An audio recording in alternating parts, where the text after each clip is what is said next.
आणि आमची भेटली मी धाराशिव जिल्ह्यात जो सगळ्यात सिरियस विषय आहे तो ड्रग्सचा, तुळजापूर परांडा या ठिकाणी ड्रग्सचं पानटपरीवर पान मिळतं, तसे मागच्या 2-3 वर्षापासून ड्रग्स मिळतं आहे.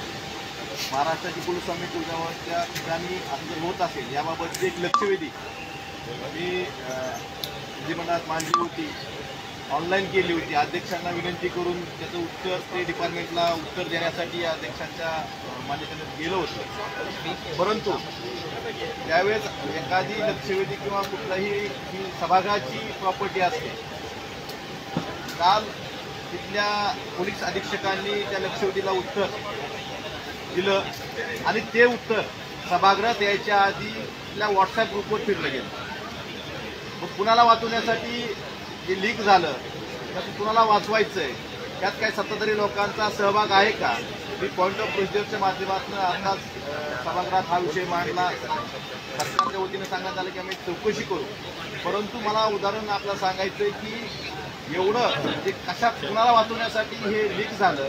पोलीस सारखे गृह विभागाकडनं हे लीक झालं म्हणजे तुम्ही चौकशी दुसऱ्याची करता, गृह विभागच त्यांची उत्तरं जर लीक करत असेल तर खूप गांभीर्यपूर्वक गोष्ट आहे. आम्ही अध्यक्षांना भेटणार आहे, त्याबाबत चौकशी होणं गरजेचं आहे. गृह विभागाकडनं ही लीक होत असेल आणि ड्रग्स सारख्या विषयावर, एवढ्या महत्त्वाच्या विषयावर त्याचं उत्तर लीक होत असेल, अजून सभागृहापर्यंत यायचं आहे. सदस्यांना ज्या दिवशी लक्षवेधी लागते, लक्षवेधी चर्चेला आल्यावर सुद्धा त्याचं उत्तर मिळत नाही.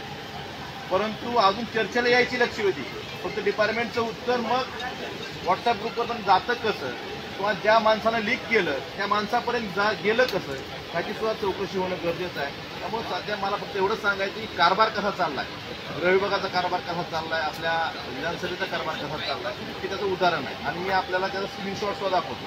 त्या स्क्रीनशॉटनं म्हणजे त्या ग्रुपवर, पत्रकारांच्या ग्रुप आहे तुळजापूरचा, त्या ग्रुपवर सकाळी कालचं उत्तर आहे 19 तारखेचं आणि आज सकाळी 9:31 त्या ग्रुपवर हे उत्तर पडतं. एखाद्या म्हणजे का पडतं, कसं लीक झालं, हे लीक कुणी केलं आणि कोणाला वाचवण्यासाठी लीक केलं त्याची चौकशी झाली पाहिजे अशी आम्ही अध्यक्षांची विनंती करणार. सभागृहातही बोललेलो आहे. फक्त एक कसं कारभार चालला राज्याचा हेच आपल्याला सांगायचं. धाराशिव जिल्ह्यामध्ये पशुसंवर्धन विभागामध्ये 10 ते 15 कोटीचा भ्रष्टाचार झालेला आहे. या संदर्भात काय माहिती आहे?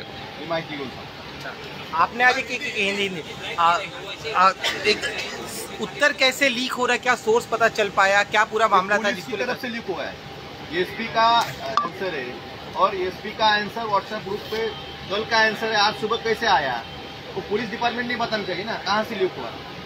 जो कायदा सुव्यवस्था ज्यांची पाळायची जबाबदारी असते ते जर लीक करत असतील तर कसं कायदा सुव्यवस्था. लेकिन धाराशिव में भी अभी ड्रग्स का सिंडिकेट बढ़ने लगे, अपने आप में काफ़ी चिंता का विषय है. उसको लेके बता पाएंगे प्लीज़, किस तरह से बढ़ रहा है वहाँ पे? पिछले 3 साल से ड्रग्स का बढ़ रहा है.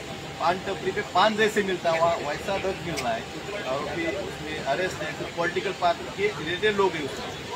हमको डाउट है कि उनको बचाने के लिए हो सकता है पुलिस उनके लिए काम कर रही है.